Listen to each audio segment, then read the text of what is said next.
Good day mga kaayos! Ako po ang inyong Kuya Nap na bumabati sa inyo ng isang mapagpalang araw. Kung bago lang kayo sa content ko, isang like, isang comment, isang share, masaya na po ako doon. At pag-usapan natin yung mga importanteng bagay na totoong nangyayari mismo sa buhay nating lahat. Maraming salamat po sa lahat ng mga tumatangkilik sa mga ganitong makabuluhang video ko. Marami nang nanonood sa akin.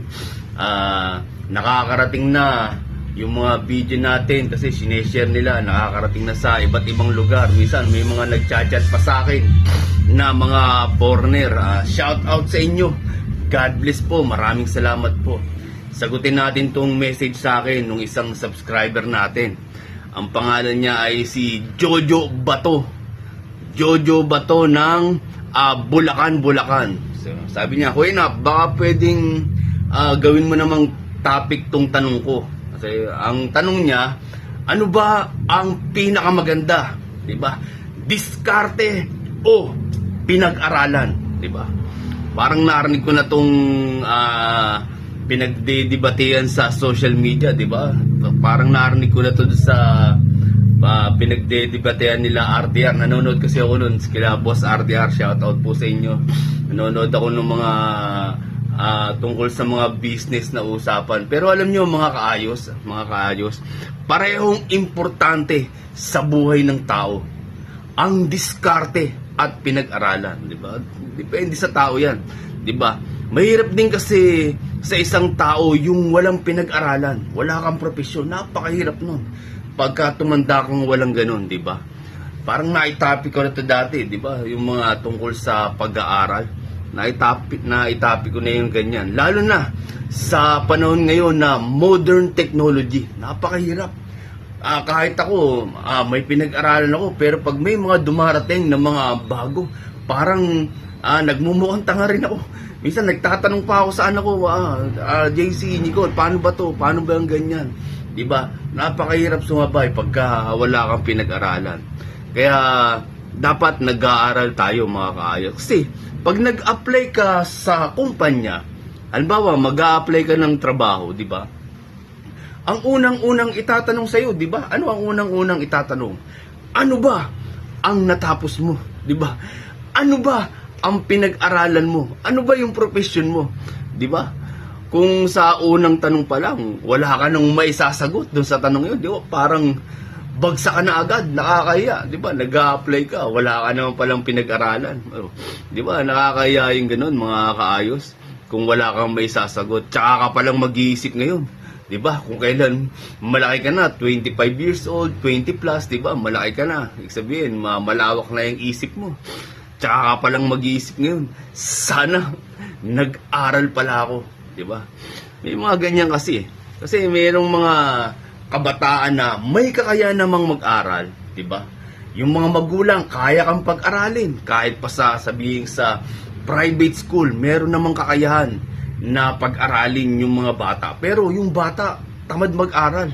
May mga ganun eh, diba? Nagpapakasaya sa pagkabata pero magsisisi pagka tumandang walang pinag-aralan, diba? Nakakayamang isipin pagka tumanda ka na walang pinag-aralan.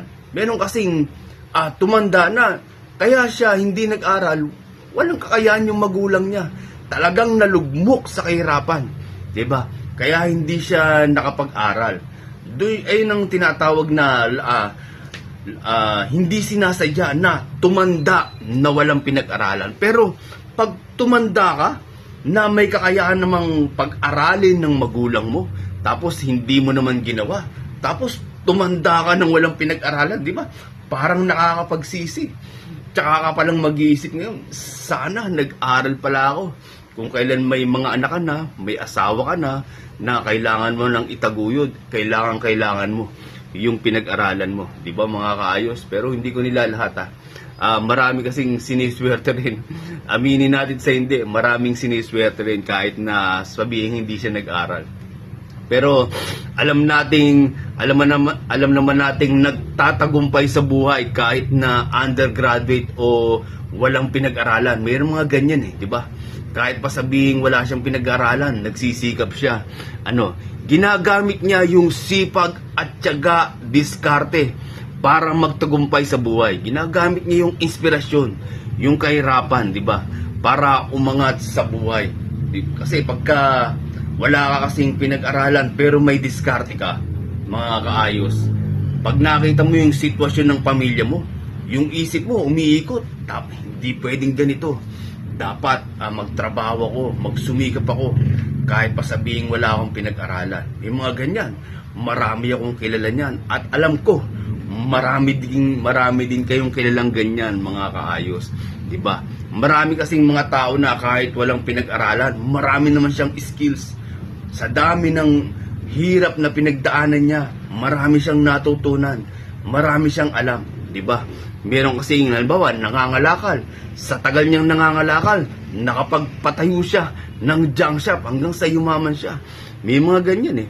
Meron namang naging helper lang ng electrician, na master niya yung pagiging electrician, nagtayo siya ng sarili ng shop. May mga ganyan, umaasenso. Meron namang galing sa probinsya, pumunta dito, nagugupit lang, naging barbero, hanggang sa nakaipon, may kakilala akong ganyan dito. Diba? Nakapagpatayo siya ng ilang barbershop. Dati lang siyang barbero. Meron namang mekaniko hanggang sa nakapagpatayo siya ng talyer.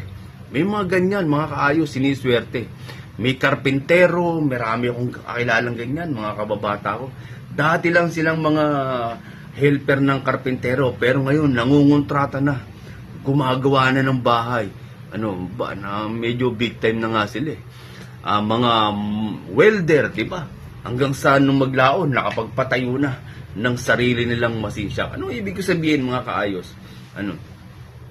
Kahit pa sabihin wala kang pinag-aralan, pero madiskarte ka, hindi ka magugutom. Sa tingin ko, parang mas maganda pa nga yung madiskarte kaysa dun sa may pinag-aralan na wala namang kadiskarte. Kasi aanin mo yung natapos mo profesyon, degree, may pinag-aralan ka, kung wala ka namang diskarte sa buhay. Diba? Hindi mo ginagamit, kaya maraming nagsasabi, halimbawa, gumraduate ka, o graduate ka na, o tambay ka na ngayon. Hindi nila ginagamit yung pinag-aralan nila kasi tamad. Ayun ang ibig sabihin nun, tamad. Ayaw nilang magsumikap.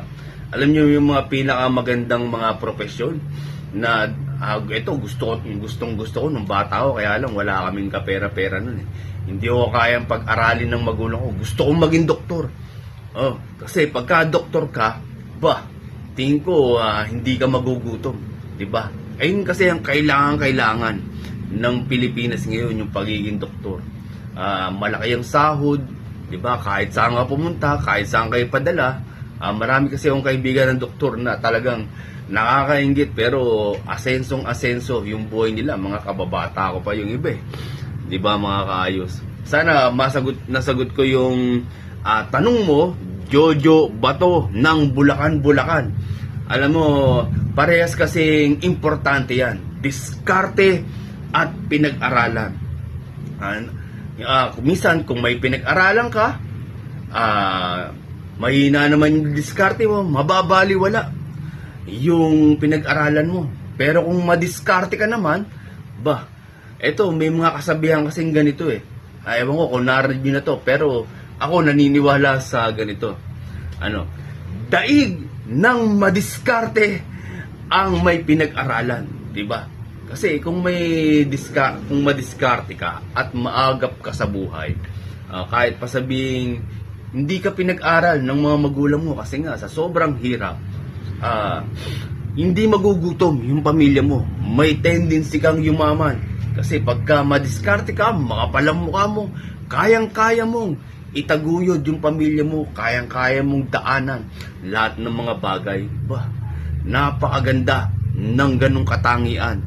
At pinakamaganda kung simpleng tao ka pero marami kang skills, kahit saan lugar ka dalhin, 'di ba?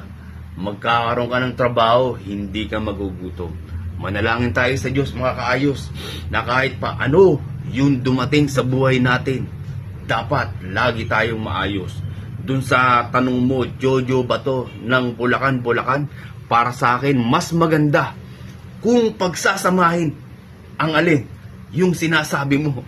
Mas maganda kung may pinag-aralan ka na, may diskarte ka pa. Diba? God bless and ayos. Maraming salamat po sa lahat ng sumusuporta sa akin.